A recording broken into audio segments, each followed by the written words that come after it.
In case of bill of exchange we are having three parties. एक होता है drawer of the instrument, जो कि इंस्ट्रूमेंट को ड्रॉ करता है, जो एक अनकंडीशनल ऑर्डर देता है ड्रॉई को कि भाई तुमने मुझे इतने पैसे वापस करने हैं डिमांड के ऊपर या फिर एक पर्टिकुलर डेट के ऊपर। एंड जिस पर्सन के ऊपर इस बिल ऑफ एक्सचेंज को ड्रॉ किया जाता है उसे कहा जाता है ड्रॉई, जो कि एक्चुअल में डेब्टर होता है, जिसने पैसे वापस करने होते हैं। और जब ये बिल ड्रॉ किया जाता है ड्रॉअर के द्वारा, यानी कि क्रेडिटर के द्वारा जिसने पैसे उधार पर दिए हैं, तो ड्रॉई यानी कि जो डेब्टर है वो इस बिल को एक्सेप्ट कर लेता है और वो बन जाता है एक्सेप्टर।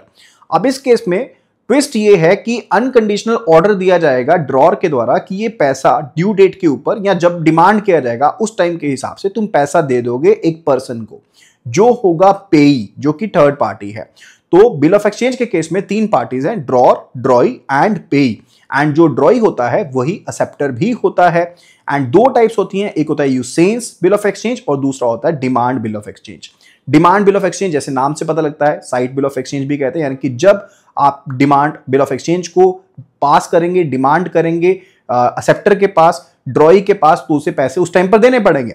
और यूसेंस बिल ऑफ एक्सचेंज के केस में आप एक टाइम पीरियड डाल देते हो, यानी कि आप एक गैप डाल देते हो कि तुमने मुझे पैसे 90 डेज के बाद देने हैं, लेट्स से कोई फिक्स डेट के ऊपर देने हैं, but not on demand as such, right. तो उसे हम कहते हैं यूसेंस बिल ऑफ एक्सचेंज। अगर वीडियो यूजफुल लगी है और आपको कुछ सीखने को मिला है तो वीडियो को लाइक एंड शेयर जरूर करें and follow for more such videos.